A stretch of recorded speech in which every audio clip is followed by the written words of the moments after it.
Do witches run Black Lives Matter? And maybe I'm sharing too much, but we become very intimate with the spirits that we call on regularly, right? Like each of them seems to have a different presence and personality. You know, I laugh a lot with Waukesha, you know, and I didn't meet her in her body, right? Yeah. I met her through this work. It's a very important practice.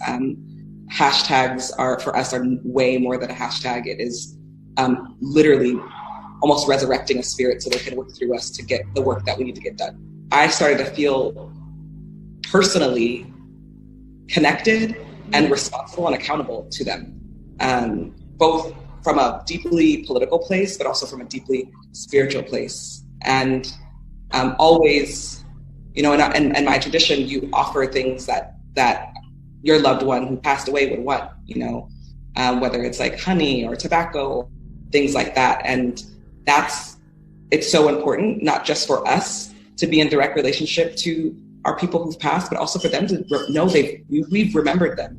I believe so many of them work through us. Black Lives Matter is ran by 3 witches who are lesbian witches: Alicia Garza, Patrice Cullors, and Opa Tameti. She's of Nigerian descent. They are all 3 are part of the Black Boule Secret Society, and there are witches, they're warlocks, in the entire spiritual dogma or doctrine of Black Lives Matter is from the West African religion called Odu Ifa, capital O-D-U, then spacing capital I-F-A. But over 3,000 different religions in Africa, or Akibalon, is rooted in witchcraft and divination. I feel like in our traditional practice, and people who practice, you know, traditions from West African places, one of the big things is remembering your ancestors.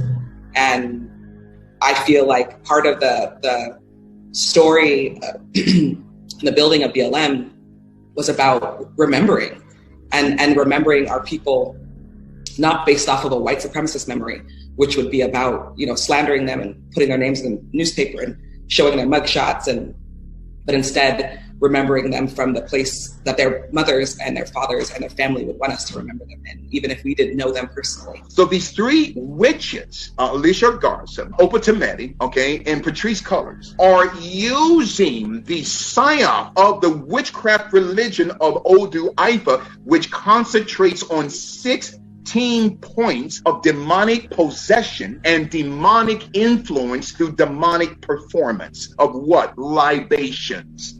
Because the term libation means the liquid of darkness. When we come out into the streets and we pray, you know, the first thing that we do when we hear of a murder is we come out, we pray, we pour libation, we build with the community where the person's life was stolen. And it took almost a year for me to realize that this movement is much more than a racial and social justice movement. At its core, it's a spiritual movement, because we're literally standing on spilled blood, right? Yeah.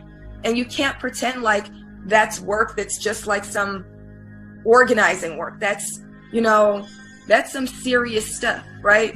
They give libations, they pour liquid, what they say, unto the gods of Africa.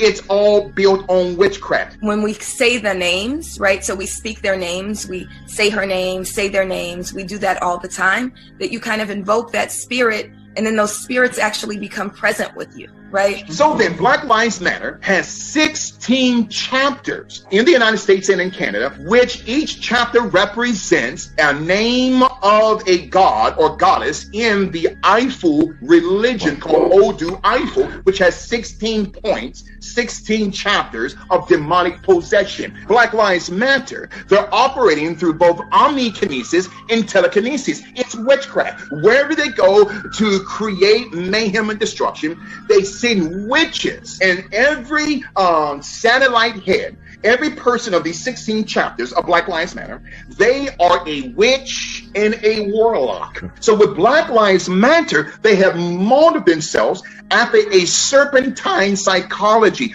All 3 of these women are witches. They're warlocks. Spirituality is at the center of Black Lives Matter. And I think that's not just for us. I feel like so many leaders and so many organizers are deeply engaged in a pretty important spiritual practice. I don't think I could do this work without that. I don't think I could do it as long as I've done it and as consistently. It feels like if I didn't do that, it would be antithetical to this work. To defeat Black Lives Matter, to defeat the ANC, you can't defeat these organizations through the barrel of a gun.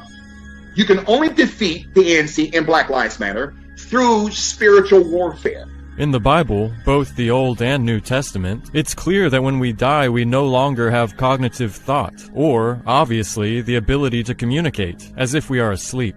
But man dieth and wasteth away. Man giveth up the ghost, and where is he? As the waters fail from the sea, and the flood decayeth and drieth up, so man lieth down, and riseth not, till the heavens be no more. They shall not awake, nor be raised out of their sleep. Job 14:10-12.